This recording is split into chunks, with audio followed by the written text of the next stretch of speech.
Hello friends, Amy R here from Prairie Paper and Ink. I've got a video to share with you guys here on the Picket Fence Studios YouTube channel using some of the new products from the Picket Fence July 2024 release, along with several of the Picket Fence Paper Splatter watercolors. I really like playing with these. So we're going to do some messy watercolor, a bunch of splatter, all fun things. And as always, everything I use will be listed and linked in the description box below the video. You can just expand it and check it out. And let's get into making these cards. So I'm using the new Leaves Falling For You stamp set. And I've got my stamp wheel here and some Canson XL watercolor paper. Any watercolor paper will most likely work. I'm doing very basic watercoloring, and the Canson XL is pretty much just my go-to because it's cheap and I like it.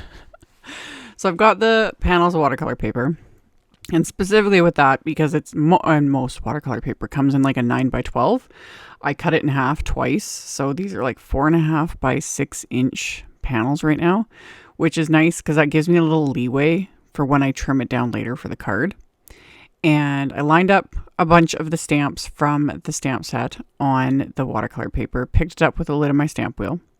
Then I used my anti-static powder tool on the watercolor paper. That'll help prevent the embossing powder from clinging to mostly anything but the stamped images.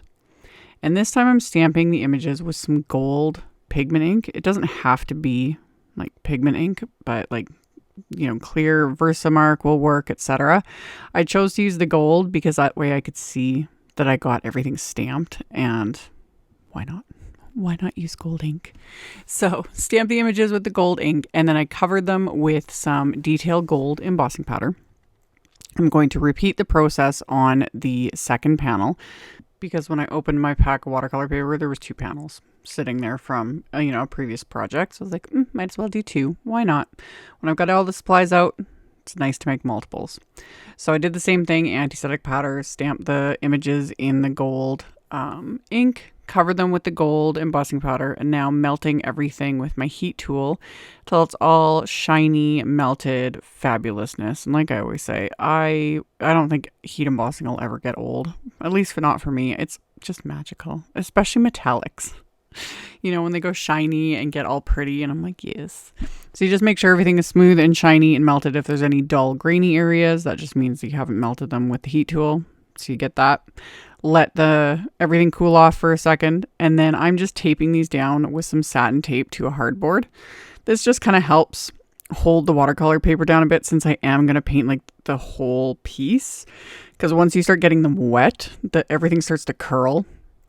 So this will hold it down. If I was just doing one panel, I probably wouldn't bother because I can just kind of hold it with my fingers. Not a big deal. So taped everything down. And then I'm going to use several colors of the Picket Fence Paper Splatter watercolors. And I'll have them all listed in the, with the supplies. 3 of them are just color, and 3 have a bit of shimmer added to them. However, because I'm kind of mixing everything, adding water, you don't really get the shimmery effect very much. So I won't be showing that at the end of the video like I usually do, with my flashlight. But I just grabbed colors that will work for fall leaves. So I grabbed Liquid Fire Orange, Liquid Christmas Red, Liquid Christmas Green, Liquid Bark Brown, Liquid Yellow Sunshine, and Liquid Forest Green. And I just put a few drops onto one of my little palettes. Any non-porous surface will work. The ones with shimmer, which are the Liquid Yellow Sunshine, the Fire Orange, and the Forest Green, I just shook up really well before putting onto my palette. And then I've got off camera, I've got a jar of my watercolor water, and then a fairly large watercolor brush. Swirl it in the water, swirl it in the color of choice, and then paint it onto the background. No worries about being neat or anything. I just want to cover this whole background. And since these are fall colors, and specifically fall leaves, I don't have to worry at all about colors possibly mixing, creating muddy colors, because if it creates a muddy color, aka brown, that's great. It's fall. Fall leaves have brown on them. So it's kind of freeing to do things like this and to be a little bit messy and just not worry at all about colors mixing. So this was super quick and easy. I used a little more water and a little less color with all of this because I want the background to be a bit softer. And then I sped up the drying with one of my heat tools just so that when I go in to add the darker color to the actual leaves, I don't accidentally have things, running all over the place. So I sped up the drying with my heat tool, and then I'm going to use all the same colors, do the exact same thing, except this time I'm going to use a little less water, a little more color, and that way I'll get that deeper color on all of these little images. So of course I use the brown on the pine cones. And then with all the leaves, I was kind of following whatever color ended up underneath that area. So this way I'm going to get multiple colors on these leaves. You can kind of do whatever you want because, again, if you end up layering colors that aren't necessarily compatible, like say green and orange, etc., and it creates a brown, who cares? They're leaves. They're fall leaves. But this gives it a fun way to sort of mix up colors and like deepen areas. And it's kind of therapeutic in a way for me, because I can sometimes get, even though I love doing messy watercolor and I encourage people to do it, all the things, it's still hard sometimes, to get out of your own head and to fiddle. So doing an underpainting of, random colors, etc., it kind of breaks that up a bit, and you just kind of follow along with whatever you had stamped over top of that image. Hopefully that makes sense. So I just followed along and was just dropping in all those different colors, letting them mix, just having fun with it. And this, again, was really easy. So once I had everything painted, I let it all dry. And then I took my distress sprayer and I'm holding it, higher up above this and only pressing the nozzle about halfway. So I'm getting a bunch of splotches and splatters of water, which right now don't look like anything. But what I'm really liking about these liquid watercolors is how they react with water after they're dry. Like, I love that effect. It's so fun. So I'd let the water droplets sit for a minute, and then I picked it up, soaked it all up with my paper towel, and then I've got all those little water marks all over the background, which love.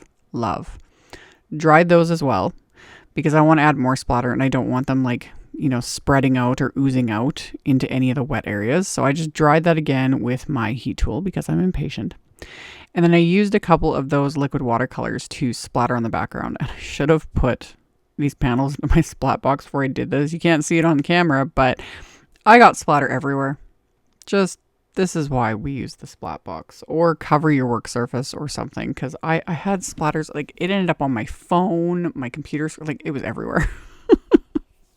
Even though I was going fairly light-handed with these, but So I used the brown and the Christmas red just with my little paintbrush and just swirled it in there and splattered this onto both of these backgrounds. Just gives it that little extra something. And am I going to stop here? No, of course we're going to add more splatter. Go big or go home. So again, let those dry. Then I remove the tape. Depending on the type of tape you're using, you want to be really careful about your backgrounds being dry. This satin tape is very low tack, so it's generally good. But rule of thumb is to make sure your backgrounds are dry, because if you're trying to remove any tape while the backgrounds are still wet, you can tear the backgrounds really easily, and you definitely don't want that. So everything was dry. I removed the tape. I put these in my splat box because I learned my lesson yet again. Why I have to learn this lesson a million times over all these years I've been doing this. Who knows? But did that, and then I've got my Yasutomo pale gold watercolor here that I added a bit of water to, swirled my fan brush in it, and then added nice big splotchy splatters with that, and it'll dry fairly matte and just give, again, just extra texture to these backgrounds. So same thing, let all of that dry. And then I'm going to trim these down. And I wasn't sure at first how much I wanted to trim these down, but I ended up trimming them to 3 3/4 by 5 inches. That way my card base will give it a nice kind of frame. So I used my guillotine trimmer to trim down these panels. And once you cut off the edges that, you had the tape on, etc., it just completely changes the look. At least it does for me. Everything looks a little kind of messy and unfinished, and then you just trim them down. And I'm like, okay, we're good here. Things are starting to come together. So while I had been waiting for everything to dry, I die cut some Neenah Desert Storm cardstock. using the newer Autumn is my favorite color word die set. I used just the Autumn word die. I didn't use the rest of it because I'm going to use a stamp from the stamp set to finish my greeting. And I don't only die cut technically 4 layers, but I'm adhering only 2 layers together from this to create just a little bit of dimension, but I don't want a whole lot of bulk on these cards. And I'm just adhering everything together with craft tacky glue. And once I had the letters adhered, I took one of my pint-sized paper pouncers and some vintage photo distress ink and applied that with the pouncer to each of these letters, keeping the ink more concentrated towards the bottom of these letters, so it ends up giving it a bit of an ombre effect. And then just kind of fading it out towards the top. So that'll just kind of give the letters, get them to stand out a little bit more because the backgrounds are a bit busy. Plus it looks nice. There's something about vintage photo and deserts like craft cardstock that I love. So the next thing I did, you can always skip a step and just mask off the top, but I have no problem cutting my stamps apart if it suits me. So there's a little autumn greeting stamp in that Falling For You stamp set. And I trimmed them apart so that I just had the greetings word. But like I said, you could also use like the masking tape and just mask off the top word and then just ink up and stamp, like we always used to do way back in the day. But I'm lazy and I have no problem cutting my stamps apart. And if I want to use the stamp like as it was intended, I just stick it on a block or stick it on the, lid of my stamp positioner as it's intended. Apologies, my camera was like freaking out with its focus while I was doing this. Anyway, I did the exact same thing, just on red cardstock. I used my anti-static powder tool, stamped the sentiment with gold pigment ink, coated it with the same gold embossing powder, melted it with my heat tool, and then used my microfiber cloth to remove that excess anti-static powder from the cardstock. And once I'd done that, I trimmed these down with my paper trimmer so they're the same width as the background panels. And then I'm going to adhere these directly to those backgrounds with some craft tacky glue, just making sure that I've got, a good amount of space for these letters because they're quite tall. They're like 2 inches. They're a good size. I've talked about this in other videos I've done, how I'm not the biggest fan of like individual letter wafer dies, more so because it's just more time and effort to assemble or line them up, etc. But when they're like large like this, I like it. I like the look of them and I don't find them as tedious. So I adhered the little panels with the greetings word onto the backgrounds. I added some baker's twine as a little embellishment. And then to adhere my letters, this is another reason why I like ones like this, because the word's already spelled out for me. So I just used the scrap that I took the words out of to line up all of my adhered and ink blended words so that now everything's lined up quick and simple. Press some tape in it to hold everything in place and then pulled it out of the scrap of cardstock, flipped it over. While everything is still stuck to the tape, I can add all of my adhesive to the back of these and then using the tape can adhere the entire word in one go. Quick, simple, easy. If I was building my own word with like individual, letter wafer dies, etc., I would line them up starting from like the middle and working my way out to each end so that I got proper spacing, and then I would use the tape to hold it and adhere it in the exact same way. So I got those adhered to their backgrounds. And then on the insides of my cards, my card bases are top folding A2 white note cards. And I'm inking up a couple of the leaf images from that set with that same vintage photo distress ink, stamping it onto the inside of the card, and without re-inking, stamping it a second time. So I got a second generation of that just to give, the lighter and darker areas. And then I left it at that. I decided not to add any sentiments to the inside of the card. I wanted to keep it kind of simple.